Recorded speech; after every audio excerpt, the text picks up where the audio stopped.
Well, we all know that our universe was created by a big bang, or at least that's the best theory we've gotten so far. Well, scientists recently discovered that the moon was also created by a big bang. Now, while on a much smaller scale, nonetheless, it's still pretty significant. In the distant history of our Earth, our home planet collided with a Mars-like protoplanet called Theia. According to Haggai Peretz, co-author of the study and an astrophysicist at the Israel Institute of Technology in Haifa, Peretz says the Earth and the Moon are not twins born from the same planet, but rather they're sisters in the sense that they grew up in the same environment.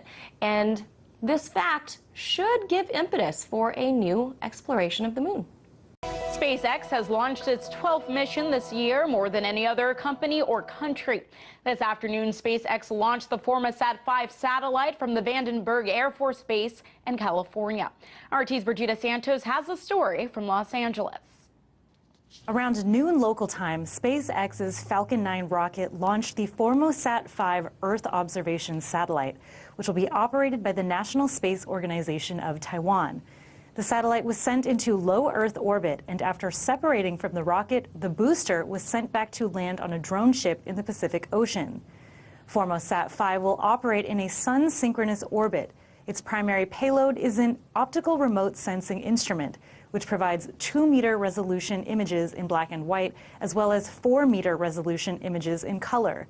The satellite's secondary payload is an advanced ionospheric probe. This is the first space program Taiwan's National Space Organization has designed, developed, and integrated. The program's mission is to, quote, promote space science experiments and research to enhance Taiwan's self-reliant space technology capabilities, and to continue to serve the users of Formosat 2's global imagery services. The Formosat 5 mission has faced setbacks since 2013 when SpaceX initially planned to launch, so this mission is a win. SpaceX is now on track to reach its goal of launching 20 rockets this year. Until today, SpaceX and Russia were tied with the most orbital launches in 2017, but SpaceX has now broken that tie and taken the lead. In Los Angeles, Brigida Santos, RT. Less than an hour ago, SpaceX launched the Falcon rocket at Cape Canaveral, carrying the Dragon spacecraft to the International Space Station. Minus 10, 9, 8, 7, 6, 5, 4, 3, 2, 1, and liftoff. The Falcon. And that rocket is now en route to the ISS.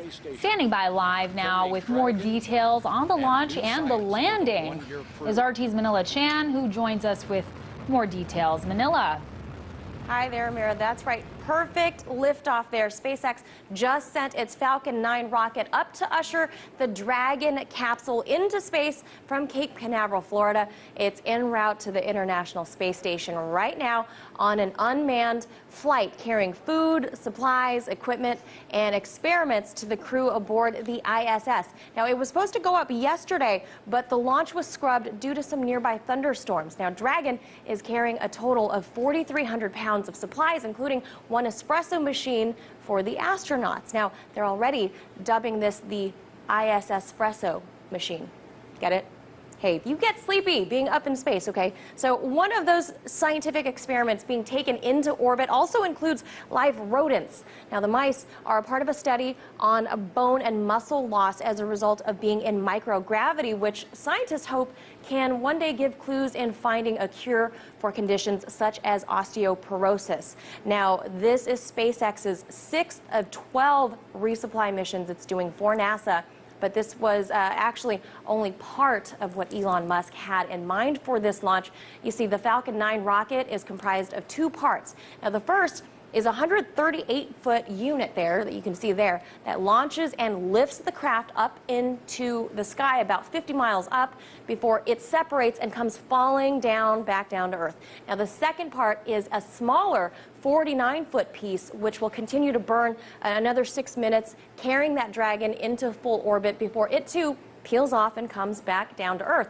Now, what Elon Musk had in mind was that for that first 138-foot rocket, now SpaceX reactivated that rocket as it was on its way down and opened up these affixed fins that they could control. So when it got near the barge, the team unfolded a set of legs from the bottom of the rocket, slowed it down to about 4.5 miles per hour on a vertical descent, and intended to touch it down on an ocean barge. Now that landing too, again, unsuccessful. Elon Musk just tweeted this. He said, "Ascent successful, Dragon en route to space station, rocket landed on drone ship, but too hard for survival."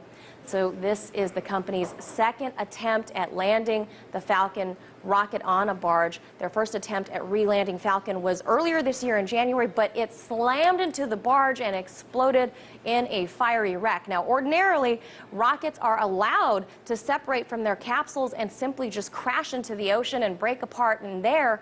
That's definitely not good for the environment, not good for SpaceX or NASA, because these rockets cost around $54 million a piece to make, and that's what drives up the cost of sending anything into space. So believe it or not, these rockets are a one-time use item. So Musk has likened this to buying a brand new 747 jet, flying it to London once, and then just throwing it in the trash. So if SpaceX can one day successfully re-land the Falcon, this will be a huge boon for the industry and commercial space travel for all. In Washington, Manila Chan, RT. SpaceX does it again, sending a satellite into orbit. The company's Falcon 9 rocket delivered Formosat 5. That's an observation satellite for Taiwan's space agency. It blasted off from Vandenberg Air Force Base just before noon. After delivery was made, you can see on the left side of your screen, the Falcon 9 landed on a drone ship in the Pacific Ocean. It says the 15th time Elon Musk's company has done this successfully.